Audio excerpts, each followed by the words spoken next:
this hour of Fox and Friends with a federal judge yesterday calling out the Biden administration for potentially the biggest attack on free speech in American history. The accusation comes as the White House is temporarily blocked from communicating with social media companies. Kevin Corke joins us live from Washington with the details. Hey, Kevin.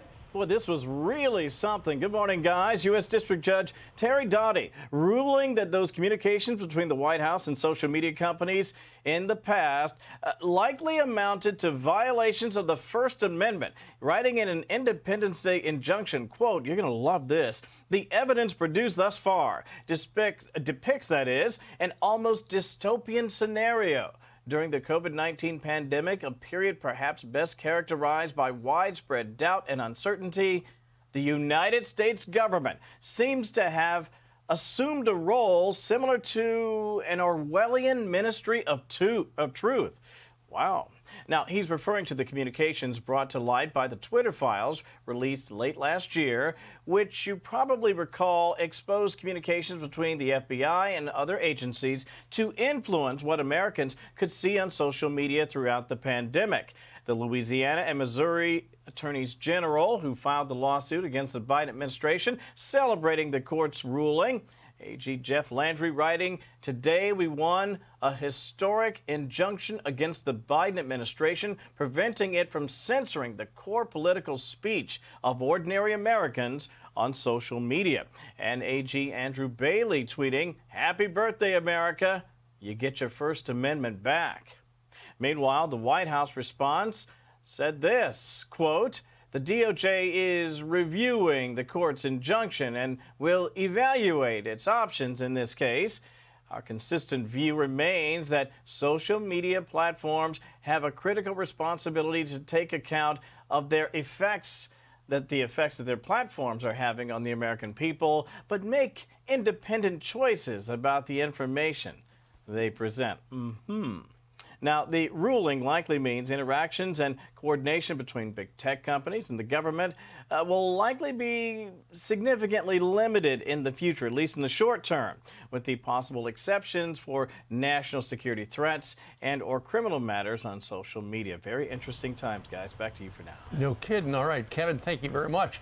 So what the administration also went on to say was essentially that the government can flag things, and the government has been doing it. They did it during the Biden administration. They did it during the Trump administration. The government can flag things, but ultimately it is up to each company. They are independent, and they decide what to flag.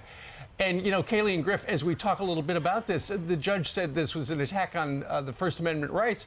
In some cases, the administration argued in depositions that, look, there were stories about lab leak out there. We had to crack down on that because we didn't think there was anything to that. But they also did things that were simply embarrassing for the Biden family.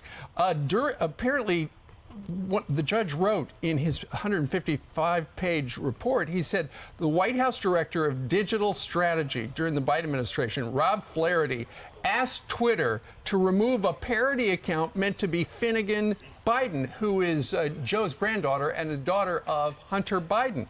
And within 45 minutes, Kaylee, of them asking to take down the parody account, which is protected speech, it was gone.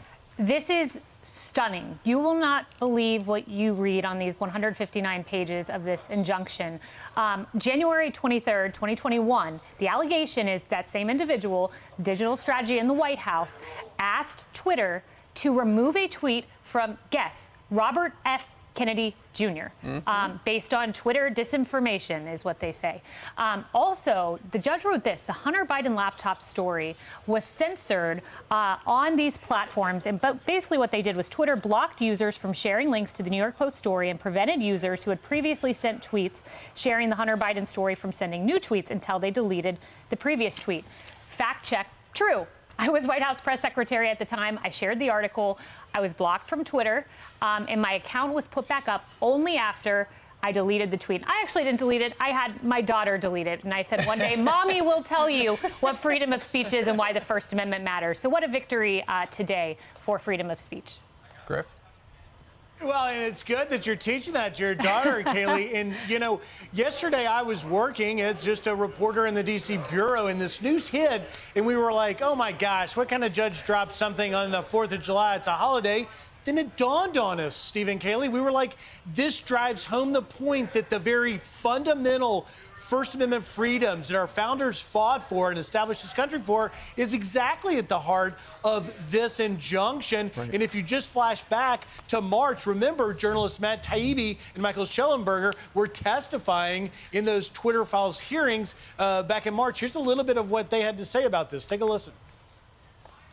The original promise of the internet was that it might democratize the exchange of information globally.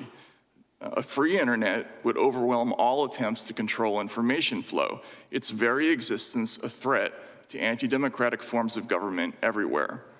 What we found in the files was a sweeping effort to reverse that promise and use machine learning and other tools to turn the internet into an instrument of censorship and social control. Unfortunately, our own government appears to be playing a lead role. Government officials have been caught repeatedly pushing social media platforms to censor disfavored users and content. Often these acts of censorship threaten the legal protection social media companies need to exist. They aren't asking for a national debate over the limits of the First Amendment.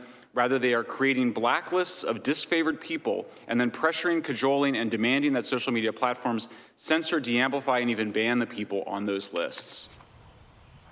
We couldn't have a better day to be doing a diner segment to be able to talk to regular Americans about how they feel about their First Amendment rights being under threat. And we've got a very important guest with Jeff Landry, that Louisiana AG, coming up at 7:40 yesterday. His people were texting with me a little bit saying that they believe this is one of the most significant, consequential First Amendment rulings in history, guys. No doubt. Absolutely. And he's the guy who brought the suit. So he's going to be taking a victory lap and essentially tell us what's coming up. But we need to point out, and it's not abundantly clear in the beginning, is that this was not an attack on free speech across the board, because as the judge relayed, he said each example of suppressed speech was conservative in nature. Funny how that always works that way, right? I'm Steve Doocy. I'm Brian Kilmeade. And I'm Ainsley Earhart. And click here to subscribe to the Fox News YouTube page to catch our hottest interviews and most compelling analysis.